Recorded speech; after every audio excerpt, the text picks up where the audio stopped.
लोकसभा चुनाव को लेकर मीटिंग रखी जा रही है, अब आज भी दिन भर मीटिंग का दौर चलेगा।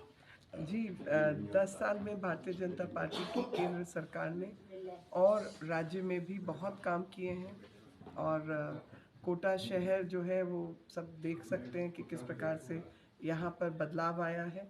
और ओम बिरला जी के स्पीकर पद पे रहते हुए जिस प्रकार से उन्होंने जनसंपर्क भी रखा और लोगों के बातचीत भी की, और वो नतीजे बहुत अच्छे आने वाले हैं। लेकिन भारतीय जनता पार्टी की रीति नीति है कि हम सब कार्यकर्ता हर चुनाव को बहुत सीरियसली लेते हैं और उस संजीदगी के साथ मिलकर काम करते हैं कि अगर जहाँ जहाँ हम जीतने वाले हैं वहाँ वहाँ हम मार्जिन बढ़ाने पर काम करते हैं।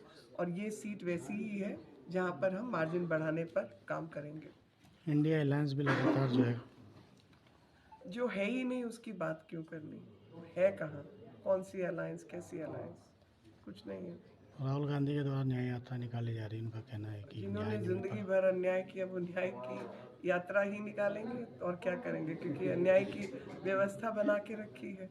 तो जिन्होंने अन्याय की व्यवस्था बनाई है उनके मुंह से न्याय जैसे शब्द जो है वो बड़े अशुभ लगते हैं। 400 पार की बात की जा रही है जी लगातार। जी, एनडीए के लिए 400 पार की बात की जा रही है।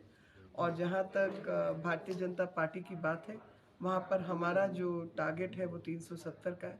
तो हम पूर्ण रूप से ये जानते हैं और उसी की मेहनत हम कर रहे हैं कि 370 के लक्ष्य को भारतीय जनता पार्टी कैसे प्राप्त क्या करेगी। मुद्दे रहेंगे इस बार लोकसभा चुनाव में? मुद्दे तो देखिए, प्रधानमंत्री मोदी जी ने 2047 तक विकसित राष्ट्र बनाने का सपना देखा है और जिस रफ्तार से, जिस मेहनत से पिछले 10 सालों में काम हुआ है वो पूरा देश उसका साक्षी है।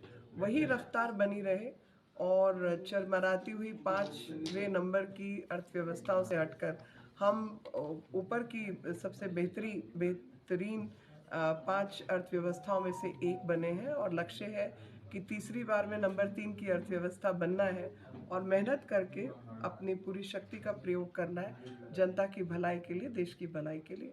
यही हमारा लक्ष्य है। राम मंदिर मुद्दा रहेगा कहीं ना कहीं? राम मंदिर मुद्दा था 550 साल ऑफिशियली और 750 साल, 730 साल जो है उस मंदिर को लेकर तोड़ फोड़ तहस नहस करने का एक प्रकरण चलता रहा। और उस प्रकरण के चलने के बाद जो हमारे पराक्रमी भाई बहन थे उन्होंने 5 लाख से अधिक लोग जो हैं उनका बलिदान राम मंदिर के लिए हुआ।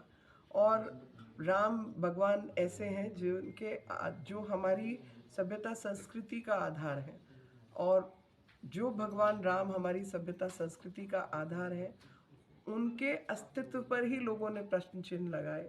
और जब वो लोग सरकार में थे उस मंदिर को कैसे नहीं बनने देना है उस प्रक्रिया में जुटे रहे, जबकि सनातन समाज के लोग पीढ़ी दर पीढ़ी उसी स्थान पर जाकर हर रामनवमी पर चक्कर लगाते रहे कि यहाँ भगवान राम का जन्म हुआ था, यहाँ भगवान राम का जन्म हुआ था, ये राम जन्मभूमि है।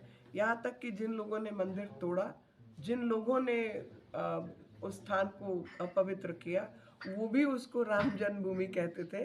लेकिन आज़ादी के बाद भारत ने जो सरकार बनाई वो सरकार उसको राम जन्मभूमि मानने को तैयार नहीं थी।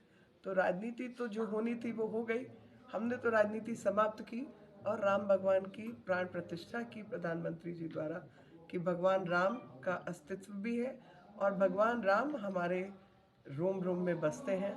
और इसीलिए भारत का वातावरण विश्व पे आशीर्वाद राममय के रूप में सब कुछ हो चला है और वो कोई राजनीति का मुद्दा नहीं है। कांग्रेस का कहना है कि ईडी की कार्रवाई करवा दी जाती है, इनकम टैक्स की तो कार्रवाई भाई करवा दी हमने जाती थोड़ा ही है। कहा था कि आप चोरी केंद्र चकारी सरकार की जो एजेंसियां उनका एक दुरुपयोग मिनट किया जा रहा है। एक मिनट एक मिनट एक मिनट, बड़े विनम्र भाव से आपसे प्रश्न पूछना चाहती हूँ। चोर चोरी करे और कहे कि पुलिस की कार्रवाई हो जाती है।